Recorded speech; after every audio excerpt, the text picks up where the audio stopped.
hay-adda caalamiga ah ee UNDP ayaa gaadiid ku wareejisay wasaaradaha bii'ada ee dowlad goboleedyada dalka. Barnaamijkan oo ah barnaamijka wadajirka ee ku aadan joogteynta xal u helidda iyo hoos u dhigidda isticmaalka dhuxusha. Wasiirka bii'ada dowladda federaalka Soomaaliya ayaa sheegay in gaadiidka loogu talagalay wasaaradaha bii'ada ee dowlad goboleedyada uu ka mid yahay barnaamijka xal u helidda iyo hoos u dhigidda isticmaalka dhuxusha.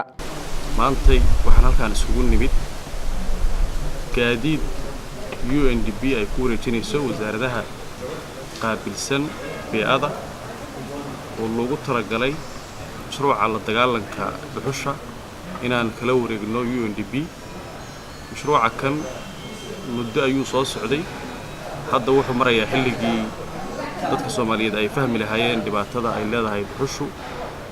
waxaan ka wada shaqeynaa annaga iyo wasaaradaha qaabilsan bii'ada iyo wasaaradda xanaanada xoolaha dhirta iyo daaqa sidii looga hortagi lahaa la dagaalanka dhuxusha iyo nabad guurinta dhirta.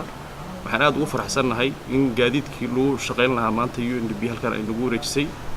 waan kaga mahadcelinaynaa, waxaan rajaynaynaa inaan sii dardargelino shaqada. aad baan u mahadsantahay.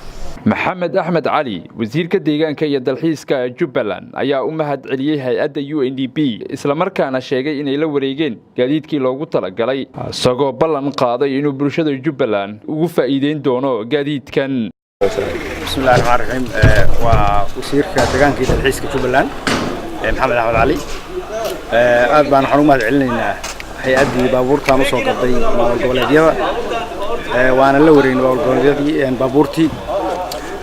baabuurtan waxaan lagu wareejiyay deeq weeye inaan ku shaqeyno waan dadka wax ugu qabanno haddii alla idmo. waxaan lagu wareejiyay wasaaradaha environmentiga ee maamul goboleedyada. waxaa weeye sidii naloo ku wareejiyo loogu idmo ummadda inaan wax ugu qabanno, yani insha allah rajaynayna inaan wax ugu qabanno, waana dadaalaynaa. Cabdullaahi Maxamed, Jubbaland TV, Muqdisho.